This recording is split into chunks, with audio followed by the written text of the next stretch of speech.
Asian shares were mostly higher Tuesday as jitters over protests in China set off by growing public anger over COVID-19 restrictions subsided.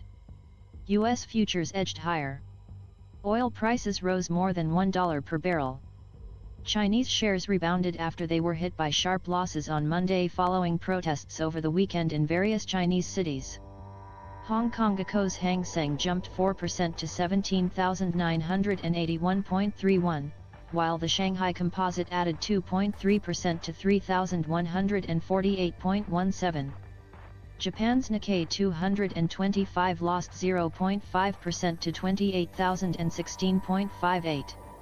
Australia's S&P/ASX 200 gained 0.3% to 7,249.80.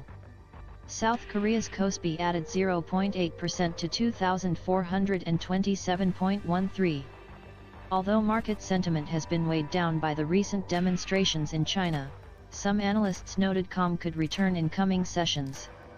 The world's second-largest economy has been stifled by a zero COVID policy, which includes lockdowns that continually threaten the global supply chain.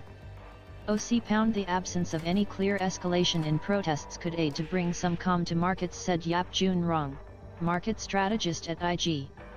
The unrest has stoked worries on Wall Street that if Chinese leader Xi Jinping cracks down further on dissidents there or expands the lockdowns, it could slow the Chinese economy, which would hurt oil prices and global economic growth, said Sam Stovall, chief investment strategist at CFRA. A lot of people are worried about what the fallout will be, and basically are using that as an excuse to take some recent profits, he said. Stephen Innes, managing partner at SPI Asset Management, said business was returning as usual, although the heavy police presence may unnerve a Western audience. Chinese markets are rallying early in the session as local investors take a more pragmatic approach to the current COVID proceedings. Indeed, a probable outcome is a quicker loosening of restrictions once the current COVID wave and numerous protest flashpoints subside, he said. Japanese government data released Tuesday showed that the unemployment rate for October was unchanged from September at 2.6%. Separately, data released by another ministry showed a slight increase in the number of available jobs per job seeker at 1.35. The increase has continued for 10 months. Hiring was up in anticipation of tourists returning in droves to Japan. Borders that have been basically closed during the coronavirus pandemic have reopened at a time when the declining value of the yen against the US dollar and other currencies make Japan an attractive destination for tourists. On Monday, more than 90% of the stocks in the S&P 500 closed in the red, with technology companies the biggest weights on the broader market. Apple, which has seen iPhone production hit hard by lockdowns in China, fell 2.6%.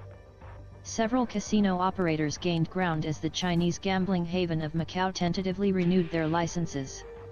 Las Vegas Sands rose 1.1% and Wynn Resorts gained 4.4%.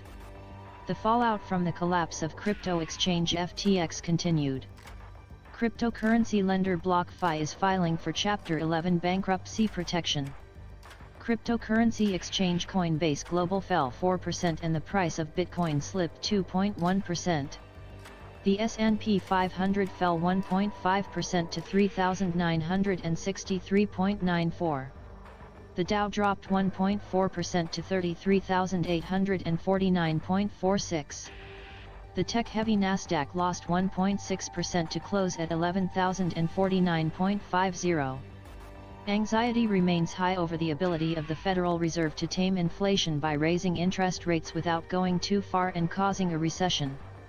The central bank ECO's benchmark rate currently stands at 3.75% to 4%, up from close to zero in March. It has warned it may have to ultimately raise rates to previously unanticipated levels to rein in high prices on everything from food to clothing. Federal Reserve Chair Jerome Powell will speak at the Brookings Institution about the outlook for the U.S. economy and the labor market on Wednesday.